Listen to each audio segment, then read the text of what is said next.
Hello guys, part 3 में thermodynamic के बहुत ही इम्पोर्टेंट प्रश्नों की श्रृंखला के साथ एक बार फिर मैं हूं दीपक श्रोत्री आपके साथ। अपने पहले क्वेश्चन की तरफ हम चलते हैं। किसी खोखले अंतःक्षेत्र के अंदर उपस्थित विकिरण के रुद्रोष्म प्रसार में निम्नलिखित में से कौन सा सही है? तो चारों ऑप्शन हमको दिखाई दे रहे। Lambda upon T equal to question में जो पहला ऑप्शन है u v की पावर 4/3 इक्वल टू कांस्टेंट, यही आपका सही ऑप्शन है। ठीक है, u आपकी एनर्जी डेंसिटी ऑफ रेडिएशन है, b is the volume of the enclosure, तो option A is correct. Next question है, जब लोहे की एक गर्म छड़ लाल तप्त गर्म हो जाती है तो क्रिया विधि जिसके कारण इसके परमाणु उत्तेजित होकर एक दृश्य प्रकाश का विकिरण करते हैं संभवतः होती है। तो ये होती है आपतित क्वांटा का अवशोषण करता है, तभी उसमें हीटिंग इफेक्ट होता है, तभी उसको गर्म पड़ती है। तो option number A is correct. Next question है, सौर विकिरण पर प्रयुक्त करने पर जिस तरंग क्षेत्र में प्लांक नियम बीन के नियम का रूप ले लेता है वह है, देखिए बीन का नियम का रूप परावैंगनी अल्ट्रावायलेट में लेता है, अल्ट्रावायलेट क्षेत्र में। आपका option A is correct. Next question है, frequency of a photon of energy 1.32 × 10⁻18 joule will be, कितना उसकी आपको फ्रीक्वेंसी निकालनी है। देखिए एनर्जी इक्वल टू क्या होता है, इक्वल टू होता है एच न्यू, तो यहाँ से न्यू आपको निकालना, न्यू इक्वल टू होगा E/H। ठीक है, ई कितना है 1.32 × 10⁻18 अपॉन 6.6 एच की वैल्यू होती है × 10⁻34। तो ये आपका आता है लगभग ये 0.2 आएगा। तो 0.2 वाला ऑप्शन देखो कहाँ आ रहा है इसमें, ऑप्शन नंबर ये है, सीधे सीधे ए ऑप्शन होगा आपका। ठीक है, ज़्यादा सॉल्व नहीं करेंगे, ऑप्शन ए इज करेक्ट। वैसे पावर यहाँ पर डिसमिस है थोड़ी, लेकिन आप देख लेंगे यहाँ ये क्वेश्चन गलत हो सकता है, जो भी बाहर निकालेंगे ऐसे ही यहाँ पर जो आपका ऑप्शन होगा वो आपका ए ही रहेगा। नेक्स्ट क्वेश्चन है, द रेशियो बिटवीन द द्विपद उत्सर्जन और स्वतः उत्सर्जन के बीच अनुपात होता है, तो ये अनुपात सीधा सीधा option number C, option C is correct है। ऑप्शन ई की पावर h/kT-1। नेक्स्ट क्वेश्चन है, न्यूटन का शीतलन नियम से रिलेटेड है ये क्वेश्चन आगे, कि which of the following property will be suitable for cooling vessel. तो यहाँ पर लो स्पेसिफिक हीट होनी चाहिए और लो ही थर्मल कंडक्टिविटी होनी चाहिए। लो स्पेसिफिक लो आपकी डी ऑप्शन में मिलती है, तो D is correct answer here. Next question बहुत ही खूबसूरत है। एक कमरे में जिसका ताप 30 डिग्री सेल्सियस है, एक पिंड 61 डिग्री सेल्सियस से लेकर 59 तक 4 मिनट में ठंडा हो जाता है। पिंड द्वारा 51 से 49 तक ठंडा होने में लगने वाले समय का मान होगा। यहाँ पर भी 2 का अंतर आ रहा है, यहाँ पर भी 2 का अंतर। तो सबसे पहले हम जो फार्मूला यहाँ पर यूज़ करेंगे वो न्यूटन का शीतलन नियम का फार्मूला यूज़ करेंगे, θ1 + θ2 upon T equal to minus K θ1 - θ2 upon 2 minus θ0। ये रूम टेम्परेचर होता है जहाँ पर कोई भी चीज़ रखी हुई है। तो यहाँ पर θ1 की वैल्यू पहली कंडीशन क्या होती है कि 61 से कितना रहेगा 59 अपॉन टी, कितने टाइम में रहा था ये आपका 4 मिनट में रहा था। ठीक है, अपॉन 4 इक्वल टू माइनस के ब्रैकेट कितना 61 - 59, सॉरी ये प्लस होगा, अपॉन में 2 माइनस θ0 कितना रूम टेम्परेचर है 30 डिग्री सेल्सियस। ठीक है, सॉल्व करेंगे आप इसके लिए, ये आएगा कितना 2/4 इक्वल टू माइनस के, और ये कितना आएगा ये अपॉन में 2 है 120/2 मतलब 60 माइनस 30, ये आएगा माइनस के और साथ में इंटू कितना 30 और 1/2 मतलब k इक्वल टू कितना आएगा, यहाँ पर k निकल के आएगा माइनस का 30 इधर अपॉन में माइनस 1/60 आपका k निकल के आ जाता है। अब नेक्स्ट कंडीशन क्या है कि आपको जो ठंडा करना है वो 51 से 49 तक ठंडा होता है। तो नेक्स्ट इसी फार्मूले में आपको यूज़ करेंगे 51 से 49 के लिए। तो फार्मूला आपका क्या बनेगा 51 से 49, वही चीज़ करेंगे 51 माइनस 49/2 इक्वल टू माइनस के की जगह आप ये वैल्यू अप्लाई करेंगे, क्या है 1/60 हो जाएगी वैल्यू, माइनस माइनस प्लस में चेंज होगा। θ1 मतलब 51 + 49/2 और रूम टेम्परेचर कितना है वो आपका 30 है।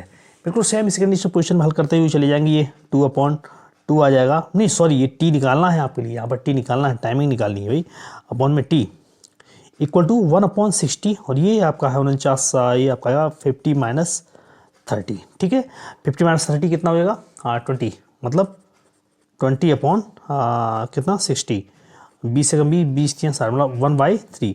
तो t इक्वल टू क्या आ गया, 3 इधर 2 इधर, तो 3 दूनी 6 मतलब 6 मिनट। ऑप्शन आपका कहाँ बैठता है, ऑप्शन बैठता है option number B is right. 6 minute में 51 से 49 तक वह ठंडा हो जाएगा। नेक्स्ट क्वेश्चन है शीतलन के लिए निम्नलिखित प्रक्रियाओं का प्रयोग होता है एडियाबैटिक एक्सपेंशन। तो यहाँ पर जो इसके लिए adiabatic expansion, adiabatic demagnetisation, Joule Thomson effect and evaporation, रुद्रोष्म प्रसरण, रुद्रोष्म विचंपन, थूल थॉमसन इफेक्ट और बाष्पन शीतलन के लिए निम्नलिखित प्रक्रियाओं का प्रयोग होता है। तो यहाँ पर हमको निकालना है, इसको क्रम में सजाना है कि इस प्रक्रियाओं क्रम में जो तापमान है उसमें क्षमताओं के अनुसार सही अनुक्रम क्या होगा, है ना, कमतर तापमान उत्पन्न करने के लिए। तो इसमें सबसे पहले क्या आएगा आपका बाष्पन आएगा, बाष्पन के बाद आएगा रुद्रोष्म प्रसरण, रुद्रोष्म प्रसरण के बाद जूल थॉमसन और जूल थॉमसन के बाद 2 मतलब 4 1 3 2। ऑप्शन देखते हैं, ऑप्शन होगा option number B 4 1 3 2 B is right answer. Next question बहुत ही इंपॉर्टेंट है, न्यूटन के शीतलन नियम से रिलेटेड है। एक वस्तु 5 मिनट में 60 से 40 तक ठंडा हो जाती है, आसपास का तापक्रम 10 डिग्री सेल्सियस और 5 मिनट बाद वस्तु का तापक्रम होगा। तापक्रम क्या होगा अगले 5 मिनट, पहले 60 से 40 तक, 40 के बाद 5 मिनट बाद क्या होगा वो हमको यहाँ पर देखना है। तो सबसे पहले हम पिछले क्वेश्चन की तरह के की वैल्यू निकालेंगे। 60 से 40 थीटा 1 थीटा 2, 60 से 40 हो गया, 10 हो गया थीटा नॉट और 5 मिनट में हो गया। तो यहाँ पर जो फार्मूले में आप लगाएंगे, क्या लगाएंगे इसी फार्मूले में कि 60 से 40 मतलब 60 माइनस 40 अपॉन कितने टाइम में लेता है, टाइमिंग आपकी है 5 मिनट में, कितने में 5 मिनट में, इक्वल टू माइनस के थीटा 1 कितना 60 प्लस 40 बटे कितना 2 माइनस थीटा टेम्परेचर कितना है ये आपका 10 है, ठीक है। तो ये निकल के आएगा 20/50, 20/5 5 चौक 20 इक्वल टू माइनस के अंदर क्या है 20/2 माइनस 10, सॉरी ये 20/2 आ गया, 60 या माइनस 40, सॉरी ये 60 प्लस 40 आपका 100/2 माइनस 10 मतलब ये आएगा माइनस के और 50 माइनस 10 इक्वल टू कितना आएगा 40 के, कितना माइनस 40 के। और के की वैल्यू यहाँ से निकल के आएगी, 4 इधर है और 40 के इधर है, तो के इक्वल टू आएगा निकल के इक्वल टू 4/-40 मतलब -1/10, -1/10 आपका निकल के यहाँ पर आएगा, के की वैल्यू निकल के आ जाती है। अब पूछता है कि 40 के बाद 5 मिनट बाद क्या पोजीशन होगी, तो 40 की 5 मिनट बाद जो पोजीशन होगी थीटा मान ली, थीटा पर टेम्परेचर होगा अपॉन में 5 मिनट इक्वल टू के की वैल्यू आप लगा देंगे यहाँ पर, मतलब 1/10 हो जाएगी, माइनस माइनस प्लस हो जाएगा और अंदर क्या है 40 plus theta upon 2 minus theta naught मतलब क्या है वो आपका टेम्परेचर है 10 दिया हुआ है, ठीक है। ये आ जाएगा, ये आपका हो जाएगा क्या 10 हो गया, इक्वल टू हो जाएगा 1/10 और ये 40 प्लस थीटा माइनस 20/2 और ये सॉल्यूशन आपका देगा निकाल के 1/10 40 माइनस 20 प्लस थीटा बटे 2 और ये जो निकल के आएगा फार्मूला 20 5 से आपका 2 या 10 हो गया, 5 2 या 10 हो गया, तो कितना बचा 40 माइनस थीटा और ये 2 आपका है, आपको उधर जाके ऊपर चला जाएगा तो जाएगा 80 माइनस 2 थीटा इक्वल टू कितना हो जाएगा 80 माइनस 2 थीटा नहीं सॉरी ये 2 और 2 4 2 नहीं 4 है, 4 चौक 16 और 4 थीटा इक्वल टू कितना हो जाएगा 20 प्लस थीटा, तो 4 थीटा और 5 थीटा हो जाएंगे, ये 160 में से 20 आपका चला जाएगा, कितना बचेगा 140 इक्वल टू 5 थीटा, 5 से आप इसे काटेंगे 5 दूनी 10 5 8 40 मतलब 28 टेम्परेचर आपका निकल के आता है, थीटा इक्वल टू कितना आ गया 28। तो 28 वाला ऑप्शन इसमें क्या है वो आप यहाँ पर देखेंगे 28 है option number A is right here.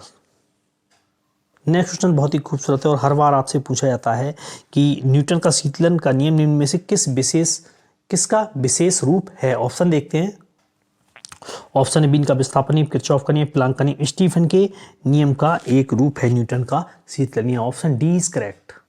Next question है Newton's law of cooling is also applicable one of the following, convection law, natural convection losses, forces convection, तो यहाँ पर जो ऑप्शन वो नन ऑफ है नहीं, ये आपको नेचुरल कन्वेक्शन लॉसेस, ये option number B is correct Newton's law of. Next question बहुत ही अच्छा है, प्रैक्टिकली क्वेश्चन है। A piece of iron is heated to 100 degree Celsius and then allowed to cool, which curve show in the figure shown cooling. तो पहले उसको 100 तक गर्म करते हैं और फिर उसको कूल करते हैं, तो कौन सा कर्व होगा जो इसको शो करेगा। देखिए यहाँ पर एक्सपोनेंशियल कर्व बनना चाहिए, और तीनों में एक्सपोनेंशियल कर्व आपका ए ही बनाता है, ए जो है आपका एक्सपोनेंशियल कर्व है। Then option A is correct here. Next question बहुत ही सुंदर क्वेश्चन है कि एक बर्तन 80 डिग्री सेंटीग्रेड पर गर्म पानी भरा है। ये पानी 80 डिग्री सेल्सियस से 75 तक, 75 से 70 तक, 70 से 65 तक, हर बार 5-5 डिग्री सेल्सियस का आपका अंतर होता जा रहा है तक ठंडा होने में क्रम से T1 T2 T3 टाइम ले लेता है। मतलब ये टाइम आपका हो गया। तो रिलेशन क्या है, देखिए पहली बार में जल्दी ठंडा होगा, दूसरी बार में थोड़ा टाइम लेगा, तीसरी बार में और ज़्यादा टाइम लेगा। तो T3 सबसे बड़ा होगा, T1 सबसे छोटा होगा। देख लो यहाँ पर कौन से में है। देखिए ऑप्शन बी ये इस तरह का पोजीशन देता है कि T1 is less than T2 is less than T3, तो option B is correct.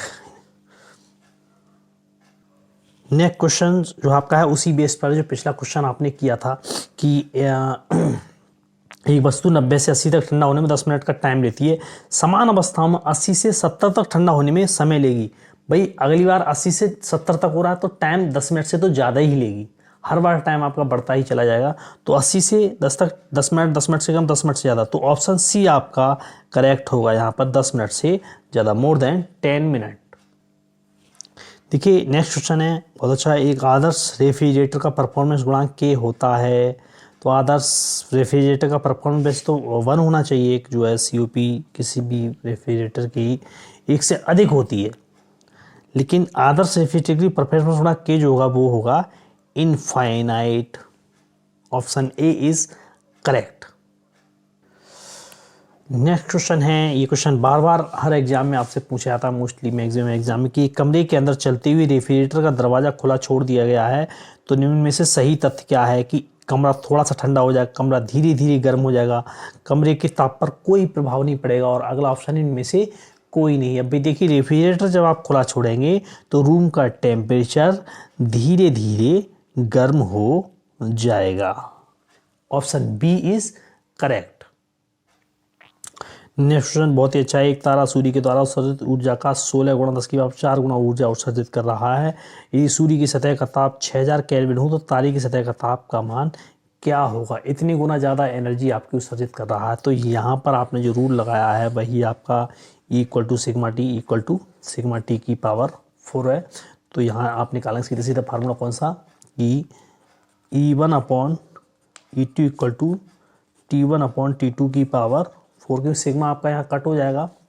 Even कितना है भाई, 16 × 10 की पावर 4 गुना है। सूर्य की एनर्जी थी E, यहाँ 16 गुणा 10 की पावर 4 गुना E की हो गई, ठीक है। और टेम्परेचर सूर्य का कितना था, वो था आपका कितना, ये था 6000, तो T आपका कितना होगा, ठीक है, T1, ये आपको यहाँ पर निकालना, पावर 4 हो जाएगी। E से E कट हो गया, पावर 4 इधर जाके क्या हो जाएगा, T1 = क्या हो जाएगा, 4 × 4 सॉरी, और T1/6000 = 4 × 16 × 10 की पावर 4। ये आपका निकल के आएगा 2 दूनी 4 दूनी 8 दूनी 16 होते हैं, 2 और यहाँ पर 10 मतलब 20 निकल के आएगा ये बाहर। तो T1 जो आता है वो आता है 20 × 6000 = 6 दूनी 12, मतलब 12, 1 2 3 4, मतलब 1.2 × 10 की पावर कितनी, 1 2 3 4 5 केल्विन। तो ऑप्शन कहाँ है, 1.2 10 की पावर 5 केल्विन। आप देखते हैं 1.2 10 की power 5 kelvin. Option D is correct. Next question है, the colour of the star indicates its temperature, weight, size and distance. ये बहुत ही इंपॉर्टेंट क्वेश्चन है, पहले भी कई बार आ चुका है। तो वो होगा टेम्परेचर। उसका वीन डिस्प्लेसमेंट लॉ क्या बताता है कि स्टार का जो कलर होता है वो टेम्परेचर को शो करता है उस तारे के।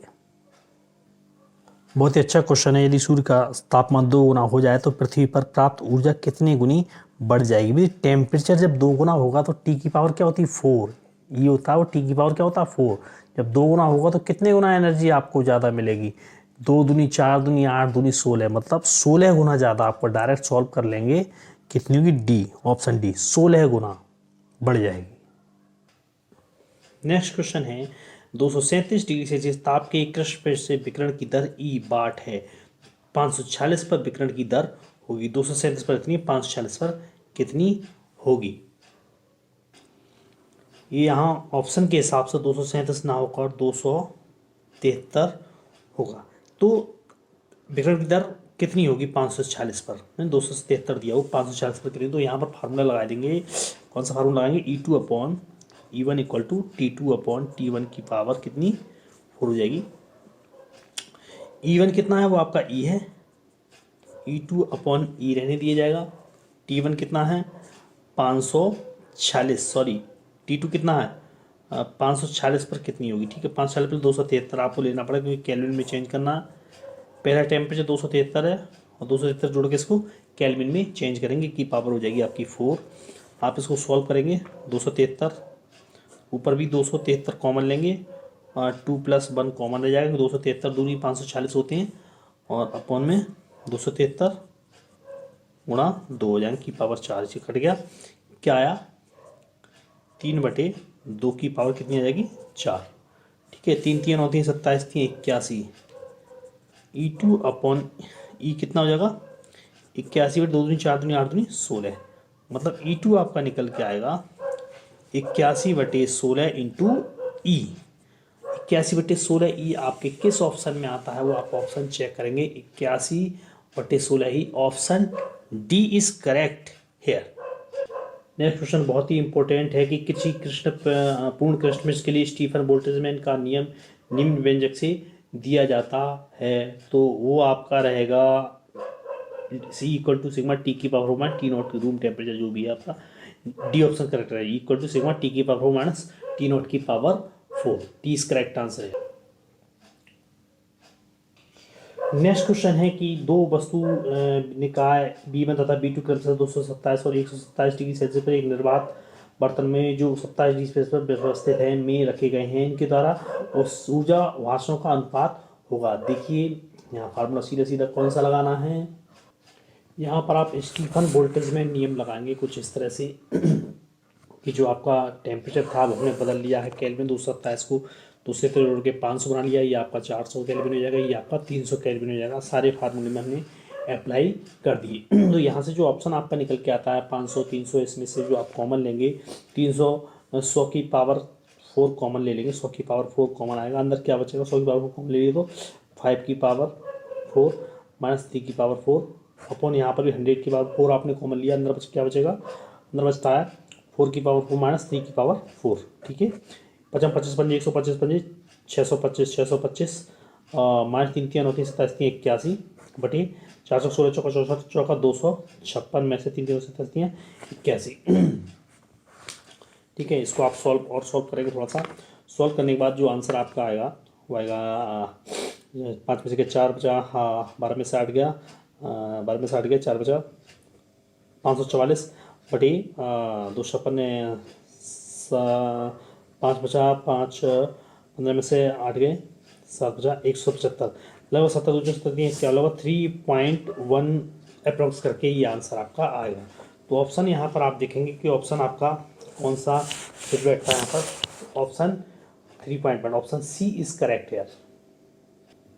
नेक्स्ट क्वेश्चन बार बार आपका आता है, Newton's law of cooling is a special case of beach displacement of Kirchhoff law Stefan law Planck. तो ये स्टीफन लॉ का एक विशेष रूप है Newton's law of cooling, option C is correct. Next question बहुत ही अच्छा है, बार बार हम सॉल्व कर चुके हैं इस तरह क्वेश्चन के लिए कि दो वस्तुओं से उत्सर्जित ऊर्जा प्रति वर्ग क्षेत्रफल का अनुपात 16:1 है, गर्म वस्तु का तापमान 1000 केल्विन है, तो दूसरी वस्तु का तापमान क्या होगा। 16:1 का रेशियो है, वही आपका स्टीफन लॉ यहाँ पर आप लगाएंगे E1/E2 वाला, तो क्या है E2/E1, T2/T1 लग जाएगा, E2/E1, E2 कितना है आपको निकालना है, E1 कितना है आपका जो भी है मतलब 16/1 है, टेम्परेचर कितना है इसका 1000 केल्विन है, 1000 केल्विन आपका दिया हुआ है T2, तो 1000/T आपको T2 निकालना है कि पावर कितनी हो जाएगी 4 हो जाएगी, और ये 16 का कितना हो जाएगा 1000 बटे ये आपका 16 का कितना हो जाएगा 1000/T2 इक्वल टू 4 और 16, ये आपका 2 दूनी 4 दूनी 8 दूनी 16 होता है, 2 होता है, तो T2 आपका निकल के आएगा 1000 उधर T2 उधर 2/2 कितना आ जाएगा 500 केल्विन आपका आता है। तो ऑप्शन इसके देखेंगे, ऑप्शन है देखिए सी करेक्ट आपका 500 Kelvin, option C is correct यार। नेक्स्ट क्वेश्चन है, एक धातु का टुकड़ा विकिरण द्वारा 255 जूल ऊर्जा प्रति सेकंड खो देता है और जब इसका ताप 1200 केल्विन तथा वातावरण का ताप 300 केल्विन है, जब वस्तु का ताप 600 केल्विन है तो ऊष्मा ह्रास की दर कितनी होगी। 255 जूल ऊष्मा 1200 से 300 के बीच करता है। तो यहाँ पर फॉर्मूला वही आपका स्टीफन बोल्ट्जमैन लॉ जो आपका लगाएंगे E1/E2 इक्वल टू टेम्परेचर कितना है, E1 कितना देता है 1200 से देता है E2 कितना 255 आपकी एनर्जी की 1200 केल्विन और 300 केल्विन के बीच आपका वर्क करता है ये रहा। ठीक है, यहाँ आएगा 1200 की पावर 4 माइनस 300 की पावर 4 और कितना 600 तक आता है, 600 की पावर 4 माइनस 300 की पावर 4, एनर्जी कितनी कंसिडर करता है 255 ही है, देख लेते हैं एक बार चेक कर लेते हैं 255 जूल। ठीक है 600 क्या तो 600 पर कितनी हुई यहाँ पर देख लेंगे E1 200/E2। ठीक है यही निकल के आ रहा है।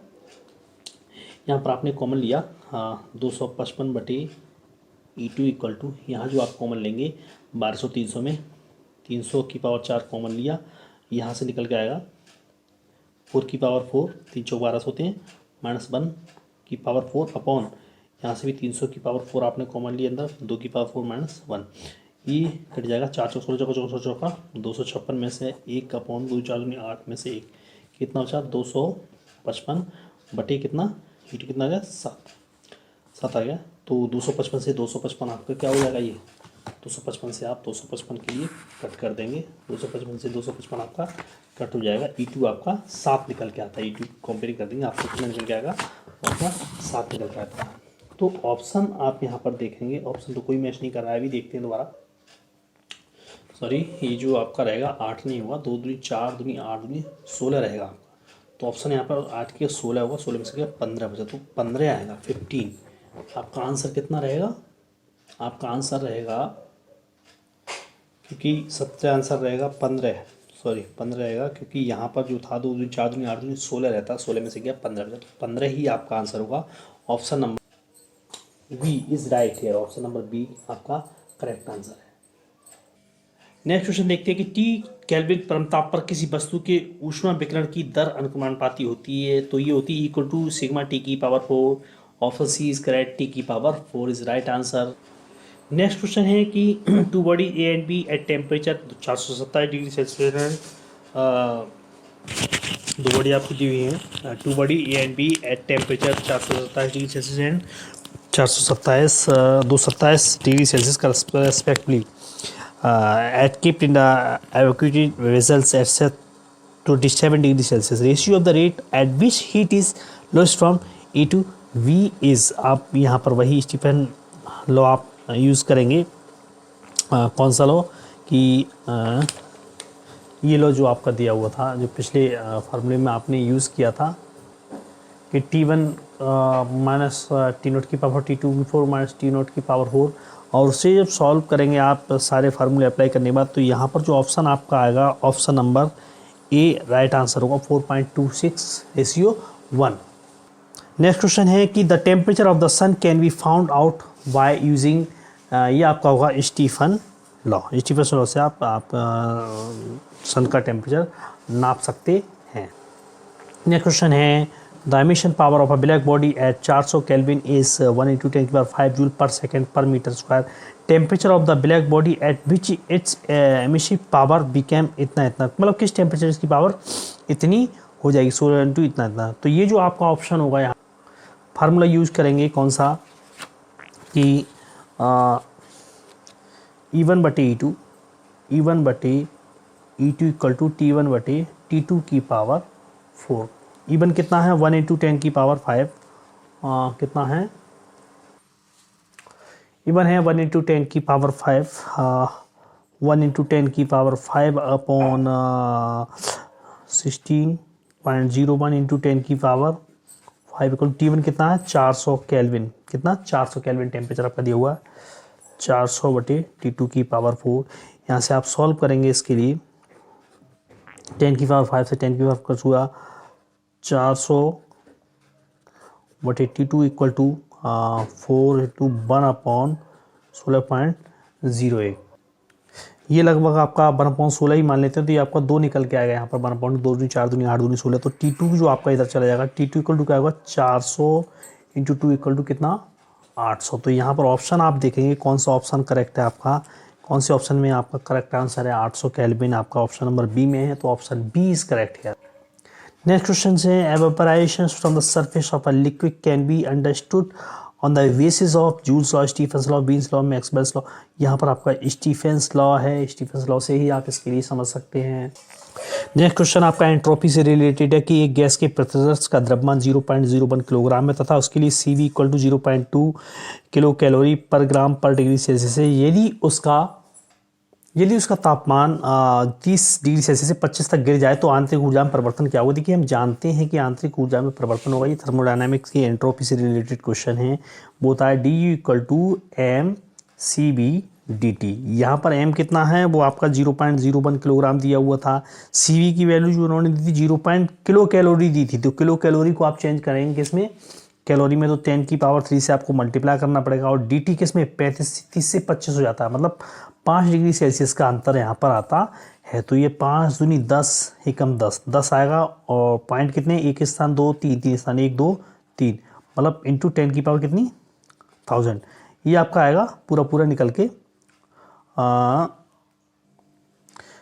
10, और ये आएगा आपका किसमें कैलोरी में। लेकिन यहाँ पर आपसे इसको 10 कैलोरी निकल के आया है, लेकिन यहाँ पर उन्होंने पूछा जूल में निकालना। जूल से क्या करेंगे आप, यहाँ पर 4.2 से इसको मल्टीप्लाई करेंगे, जूल में आ जाएगा, तो आएगा कितना आएगा 42 जूल होगा। तो ऑप्शन डी इज करेक्ट है, 42 डी ऑप्शन में आपका आता है।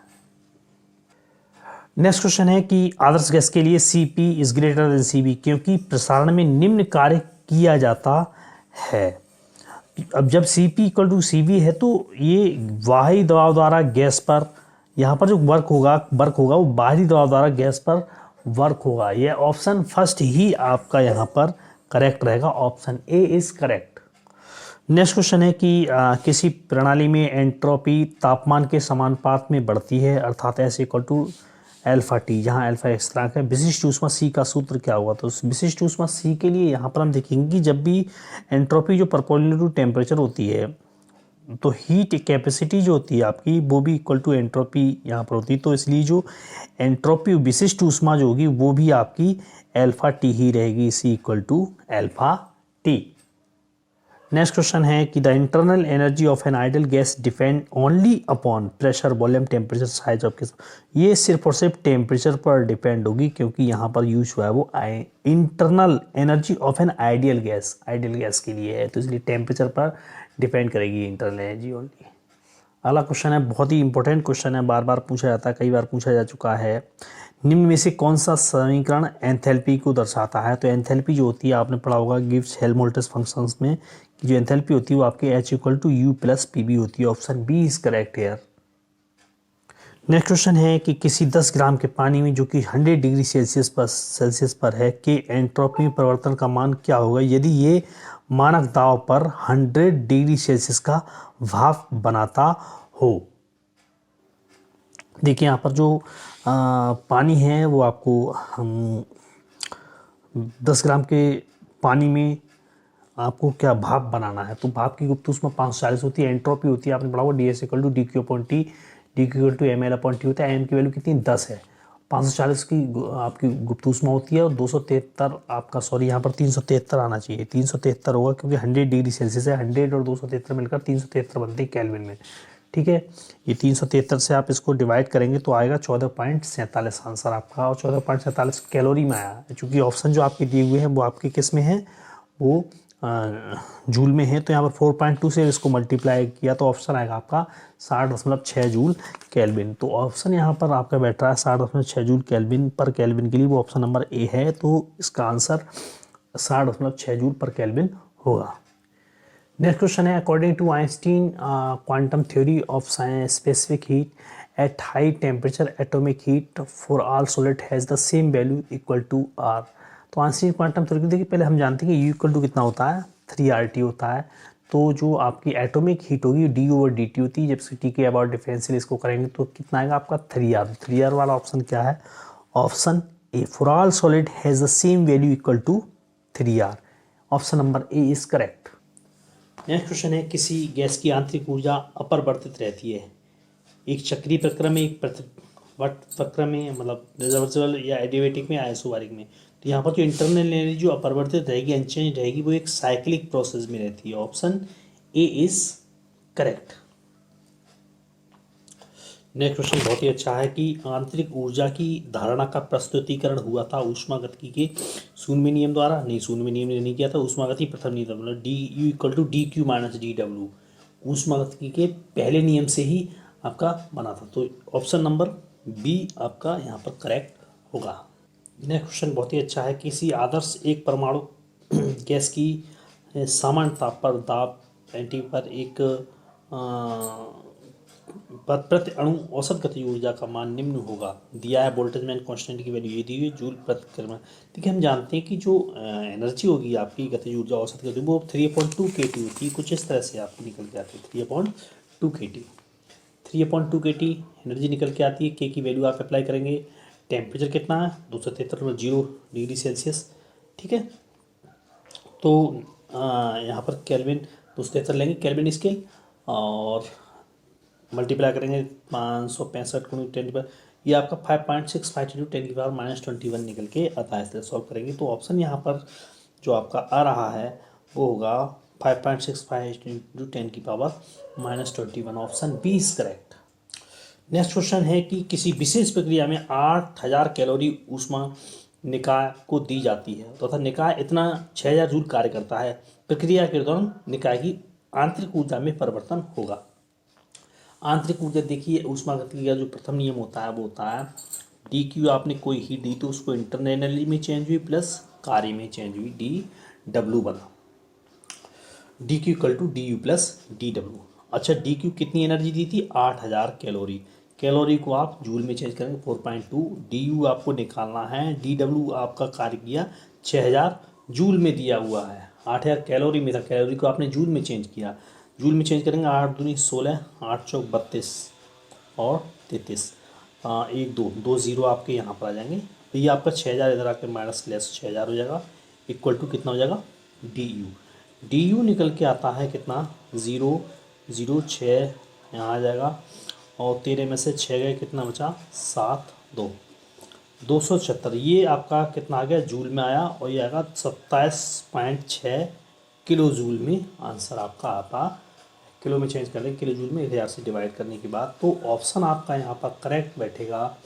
ऑप्शन नंबर कितना बैठ रहा है, 27.6 किलो जूल। आपके आसपास जो आंसर बैठ रहा है वो option number C is correct, 27.5 kilo joule. Next question है कि 10 ग्राम जल को 0 से 100 डिग्री सेल्सियस तक गर्म किया गया है तो एंट्रोपी में परिवर्तन होगा। यहाँ पर बहुत ही सिंपल फार्मूला आपको यूज़ करना है कि एंट्रोपी में परिवर्तन DS क्या होता है, DQ/T होता है। तो यहाँ पर आप फार्मूला लगाएंगे। टेम्परेचर आपका दिया हुआ है कितना, 0 से 100 तक, मतलब 273 केल्विन से कितना, 373 तक आपने चेंज किया टेम्परेचर के लिए, और DT आप यहाँ पर अप्लाई कर देंगे। तो एंट्रोपी में परिवर्तन क्या होगा, DQ क्या होता है आप जानते हैं, DQ 273 से 373 तक आपने लिमिट लगा दी। DQ होता है ml/T dt। m की वैल्यू क्या है यहाँ पर, वो आपकी 273 से 373 तक m की वैल्यू है 10, और 1 L की वैल्यू बनाएं क्योंकि गर्म किया जा रहा है 100 डिग्री सेल्सियस तक। टेम्परेचर T dt 10 तो आपका बाहर निकल जाएगा, और ये 1/T का इंटीग्रल आएगा log T। लिमिट क्या, 273 से 373 का आप यहाँ पर अप्लाई करेंगे। 100 log 273 में से log 373 में से 273 आप अप्लाई करेंगे, ये आपकी निकल के आएगी वैल्यू इंटू 0.314 करके ऐसी इसके अप्रोक्स जाएगी। तो वैल्यू जो आपकी पूरी बनेगी 3.14 करके वैल्यू आपकी आ जाएगी। तो ऑप्शन है आपका यहाँ पर जो बैठता है वो 3.14 मतलब 3.12 के अप्रोक्स आपका ऑप्शन नंबर डी है, 3.12 कैलोरी पर degree kelvin. D is right answer. जो एंट्रोपी में परिवर्तन होगा वो 3.12 होगा। नेक्स्ट क्वेश्चन बहुत ही अच्छा क्वेश्चन है कि किसी आदर्श गैस की आंतरिक ऊर्जा केवल फंक्शन होती है। ऑप्शन देखते हैं। जैसा कि पिछले क्वेश्चन में मैंने बताया था कि आयतन का दाब और आयतन दोनों का, पहले क्वेश्चन में बताया था पिछले में कि जो आदर्श गैस की जो इंटरनल एनर्जी है वह केवल आपके टेम्परेचर पर डिपेंड करती है। Option C is correct.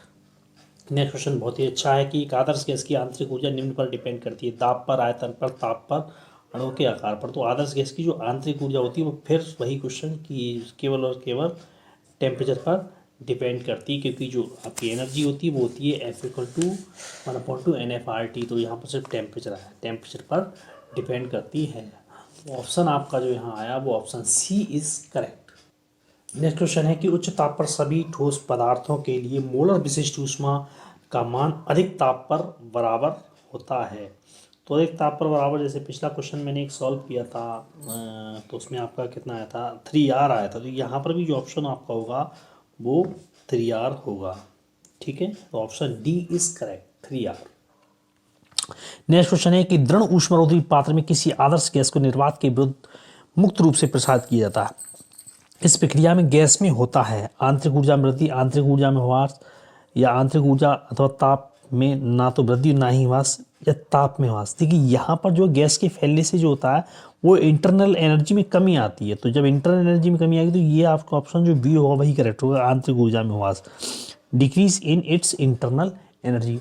Option B is correct.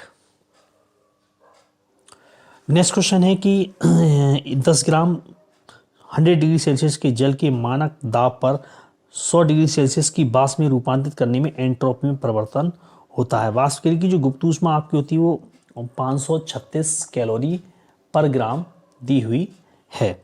यहाँ पर आप फार्मूला लगाएंगे, जो एंट्रोपी में जो परिवर्तन होता है वो होता है DS=dQ/T।